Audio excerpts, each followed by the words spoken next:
Assalamualaikum warahmatullahi wabarakatuh. Indonesia memiliki 5.000 sungai. Kita punya 8.000 danau dan 17.000 daerah aliran sungai. Dari data tersebut menunjukkan bahwa negara kita memiliki sumber daya air yang sangat melimpah.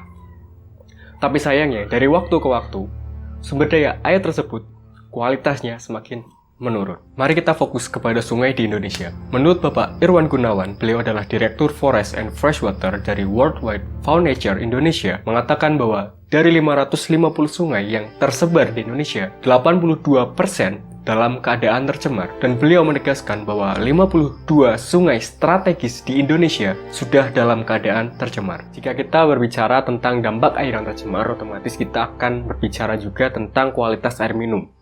Perlu diketahui bahwa 70% permukaan bumi terdiri dari air, tapi jumlah air tawar di bumi adalah sebanyak 2,4% dari jumlah 70% tadi. Bisa kita bayangkan, jika sungai tercemar, danau tercemar, bahkan air tanah tercemar, maka sisa berapa persen jumlah air di bumi yang masih bisa manusia konsumsi? Secara global, 70% industri membuang limbahnya ke sungai yang secara tidak langsung mencemari pasokan air bersih. Lalu apakah hanya industri saja yang menyebabkan pencemaran air? Tidak. Faktanya, 80% pencemaran air, sampah yang ada di sungai, berasal dari kegiatan rumah tangga.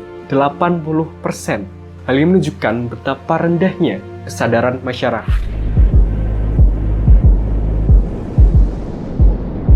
Kasus yang umum terjadi adalah kasus diare, tipes, kolera, bahkan penyakit kulit. Dikutip dari idntimes.com, terdapat 15 juta anak di bawah 5 tahun meninggal karena konsumsi air minum. Dan secara keseluruhan, terdapat 250 juta orang meninggal karena polusi air. Mari kita berkaca pada musim kemarau. Apa yang terjadi kepada sumber air yang ada di Indonesia? Dalam Lokakarya Nasional, Konservasi Air Tanah melalui sumur resapan, Bapak Yuliarto mengungkapkan bahwa terdapat 10.321 sumber mata air yang ada di Indonesia.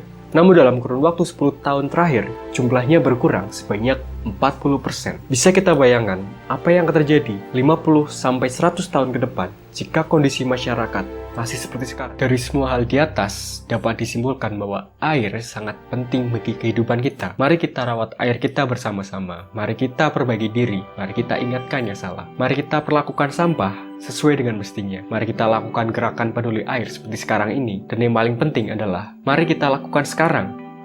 Jangan tunggu sampai kita merasakan dampaknya. Sekian. Wassalamualaikum warahmatullahi wabarakatuh.